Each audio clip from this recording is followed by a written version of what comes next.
High Admiral Rekthar spoke again, his voice carrying the weight of hard-won wisdom. I understand now why the humans maintained their deception. It wasn't just strategic advantage, it was a test. They were watching to see who would mistake patience for weakness, restraint for inability.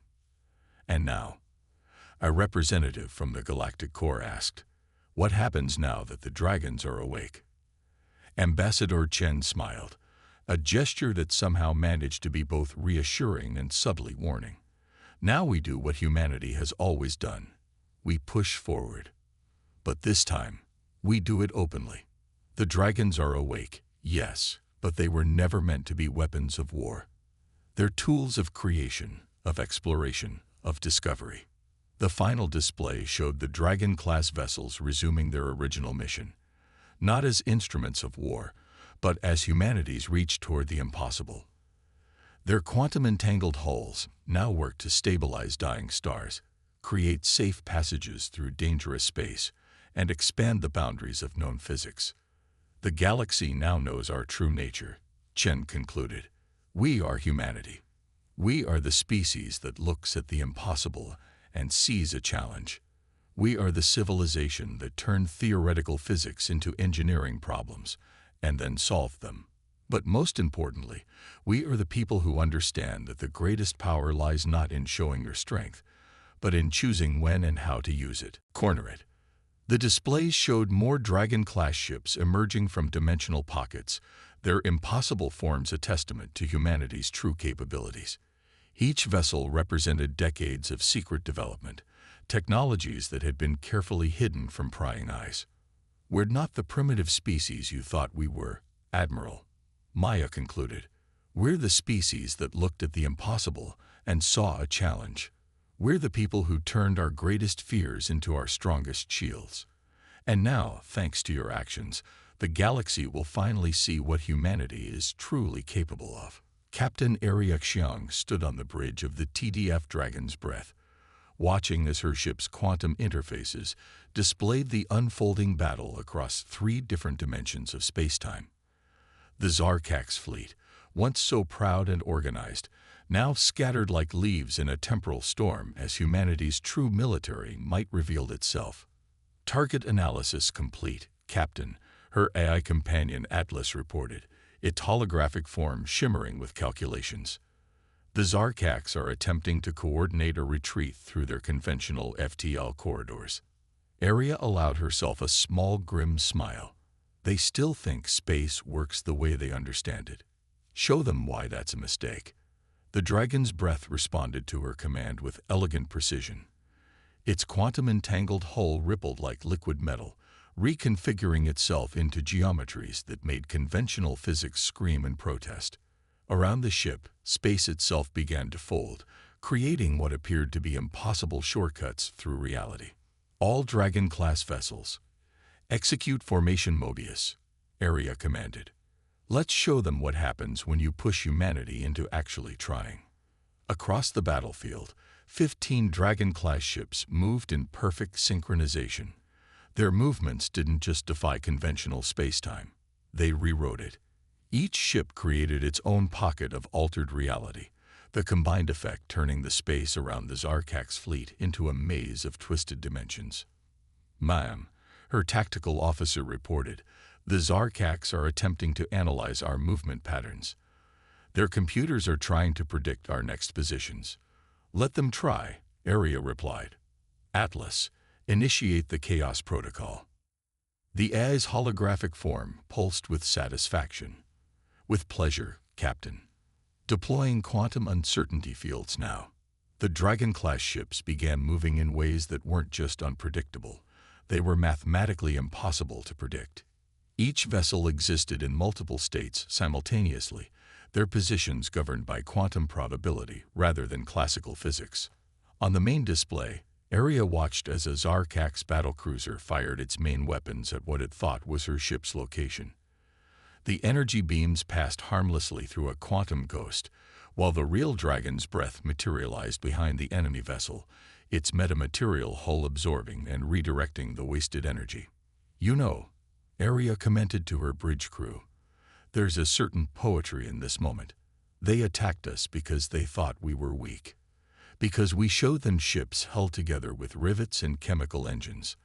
Now they're learning why we kept the dragons sleeping. A transmission cut through the quantum static, carrying the voice of a Zarkax squadron commander. What manner of demons are you? This violates every law of physics we know. Aria keyed her response. We're not demons. We're humans. We're the species that looked at the laws of physics and said that sounds like a challenge. We're the people who turned theoretical physics into practical engineering because someone said it was impossible. The dragon's breath's hull shifted again, its surface becoming a perfect black that absorbed all electromagnetic radiation. Around it, smaller craft emerged from quantum storage. The true fighters of humanity's fleet, each one carrying enough computational power to run a small city. Atlas, Aria commanded, show them what our primitive technology can really do. The AI complied, and the space around the dragon's breath erupted with controlled quantum phenomena. Microsingularities blossomed like dark flowers, their gravitational fields precisely calculated to disrupt Zarkax's shield harmonics without damaging the ships themselves. Their central command vessel is attempting to establish a stable quantum channel, Atlas reported. They're requesting terms. Aria's expression remained neutral, but her eyes carried the weight of centuries of human preparation for this moment. Accept the channel, but maintain our quantum uncertainty field. Let them see exactly what they're dealing with. The holographic image of High Admiral Rekthar materialized on her bridge, his usual aristocratic bearing shattered by what he had witnessed. How long have you been capable of this? Admiral, Aria replied, her voice carrying the calm certainty of someone who had trained their entire life for this moment. Humanity has never been what we appeared to be. Those primitive ships you monitored, training vessels, those inefficient manufacturing processes you mocked, cover for quantum engineering facilities. Every time you thought you were seeing our limitations, you were actually seeing our camouflage. She gestured, and the space between them, filled with holographic displays, showing the true extent of human technological achievement. Artificial gravity wells that could be shaped like sculpture, quantum computers that existed in all possible states simultaneously, ships that could rewrite the local laws of physics. We didn't hide our capabilities because we were afraid, Aria continued. We hid them because we understood something fundamental about power. The most dangerous predator isn't the one that shows its teeth first. It's the one that waits until it has no choice but to reveal what it can really do. Fleet Admiral Sarah Chen stood in the heart of humanity's strategic command, her eyes fixed on the massive quantum displays, showing the full activation of the Dragon Protocol across human space. What had begun as a response to the Zarkax invasion was quickly becoming a revelation that would reshape galactic civilization's understanding of humanity forever. Status report on protocol implementation, she commanded, her voice carrying the weight of centuries of preparation. All Dragon-class vessels are now fully operational, Admiral, reported General Marcus Way, his holographic form shimmering beside her. The quantum lattice network is stable. We're ready to proceed with Phase 3. Sarah nodded, remembering the day, decades ago, when humanity had made the decision to hide their true capabilities. They had looked at the stars and seen not just possibility, but pattern, the rise and fall of civilizations that had revealed too much, too soon. Initialize the nexus, she ordered. Across human space, hidden quantum cores awakened, linking the Dragon-class vessels into a single vast network of consciousness and computation. Each ship became more than just a vessel. It became part of a distributed quantum intelligence that could process information across multiple dimensions of space-time simultaneously. The main display shifted, showing the Zarkax fleet trapped within a matrix of quantum probability fields.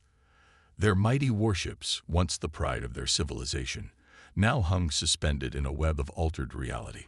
They still don't understand what they're seeing, Marcus observed. Their sensors are trying to make sense of technology that operates outside their conception of possible. Sarah allowed herself a small smile. That's because they're still thinking in terms of conventional physics. Show them why we named these ships after dragons. At her command, the Dragon-class vessels began their true transformation. Their quantum-entangled hulls didn't just change shape, they rewrote the local laws of physics around them. Space curved and twisted, probability fields collapsed and reformed, and reality itself seemed to bend around the will of human technology. "Admiral," a young lieutenant called out, "we're detecting attempted communications from virtually every major galactic power." They're asking what they're witnessing." "Of course they are," Sarah replied. "Put them all through. It's time for the galaxy to understand exactly what humanity is." The command center filled with holographic representatives from dozens of species. Their expressions ranged from awe to terror as they watched humanity's hidden fleet rewrite their understanding of possible technology. "Distinguished representatives of the galactic community," Sarah began, her voice calm and measured, "what you're witnessing is not some new technology we recently developed. This is who we've always been. The Dragon Protocol isn't just a military response, it's the revelation of humanity's true nature." The quantum displays showed more Dragon-class ships emerging from dimensional pockets across the galaxy, each one a testament to human ingenuity and patience. "While you watched our primitive ships and mocked our inefficient methods, we were building this," she continued. "Each Dragon-class vessel represents a different aspect of technology that your scientists claimed was impossible. We proved them wrong, not out of pride or ambition, but because humanity has always defined itself by overcoming the impossible." She gestured, and the displays showed the full scope of the quantum lattice network, a vast web of interconnected consciousness and computation that spanned human space. "The ships you see aren't just weapons," Sarah explained. "They're expressions of humanity's fundamental nature. We're the species that looked at the barrier between possible and impossible and decided to tear it down. We're the civilization that turned quantum uncertainty into an advantage and probability itself into a tool." The Zarkak's fleet hung suspended in their probability fields, a living demonstration of the gap between apparent and actual human capabilities.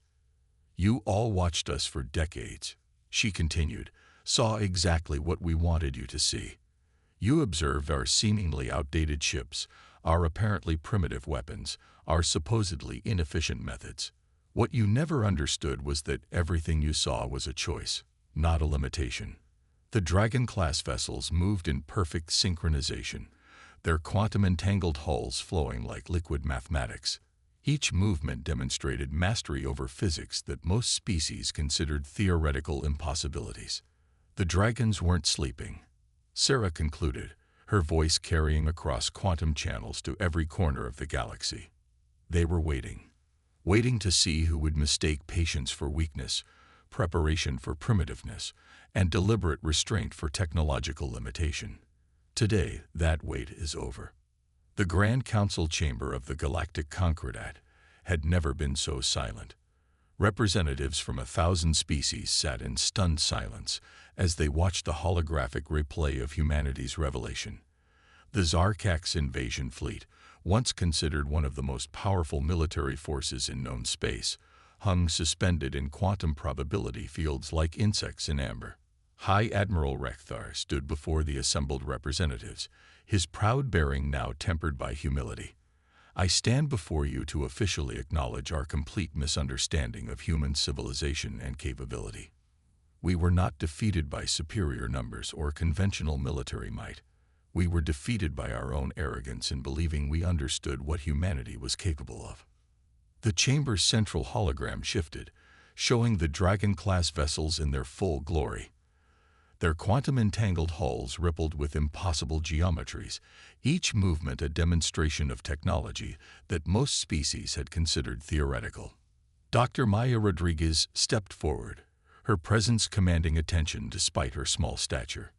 "For centuries, humanity has watched civilizations rise and fall because they couldn't resist showing their teeth. We learned from their mistakes. What you perceived as technological backwardness was a deliberate choice, a shield more effective than any energy barrier. The hologram shifted again, showing the true extent of human technological development. Hidden quantum manufacturing facilities that could reshape matter at the subatomic level. Vast networks of dimensional pockets where humanity's real fleet had waited. Research centers that had pushed the boundaries of theoretical physics into practical application. We didn't hide our capabilities out of fear, Maya continued. We hid them because we understood something fundamental about power. It's not the strength you show that defines you, but the strength you choose to keep in reserve. Ambassador Chen joined them, her diplomatic uniform now bearing the insignia of humanity's true technological achievement. The Zarkak's invasion forced our hand, but perhaps that's for the best. Now we can stop pretending to be less than we are. Now we can help guide the galaxy toward a future where technology serves understanding rather than conquest. The quantum displays showed Dragon-class vessels beginning their transformation from weapons of war back to their original purpose, instruments of exploration and discovery. Their impossible geometries now bent toward creating stable wormholes, establishing quantum communication networks, and pushing the boundaries of known physics. We named these ships after dragons, Ambassador Chen explained, not because they were meant to be weapons, but because in human mythology, dragons represented wisdom as much as power. They were guardians as much as warriors. The chamber erupted in questions, each species trying to understand the implications of humanity's revelation. How long had they possessed this technology? What other capabilities remained hidden? What did this mean for the balance of power in the galaxy? Maya raised her hand, and the chamber fell silent again. Your questions are natural, but perhaps you're missing the most important lesson from these events. Humanity didn't develop these technologies to dominate or conquer. We developed them because pushing the boundaries of possible is fundamentally who we are. The holographic display showed the quantum lattice network spanning human space, now revealed as the largest computational structure ever created. Everything you saw, the quantum fold drives, the probability manipulation, the dimensional engineering, these weren't weapons originally. They were solutions to problems that everyone else had decided were impossible to solve. High Admiral Rekthar of the Zarkak's Confederation stood aboard the bridge of the Eternal Vigilance, his primary hearts swelling with pride as he watched the holographic displays showing his fleet's formations. The invasion of human space was proceeding exactly as planned. Their outer colonies were falling one by one, offering minimal resistance with their apparently outdated defensive systems. Status report, he commanded, his scaled neck frills extending in satisfaction. Sir, the 7th Battle Group reports complete neutralization of the mining outpost on Kepler 186F. Announced Fleet Commander Zixera. No casualties on our side. Their defensive platforms were primitive. They didn't even have energy shielding. Rekthar clicked his mandibles in amusement. The humans had always been an oddity in the galactic community. Despite achieving faster-than-light travel, they continued to rely on physical armor and chemical propulsion systems. Their ships looked like they belonged in a museum rather than deep space. High Admiral, strategic analyst Vextil interrupted, his secondary eyes showing signs of concern.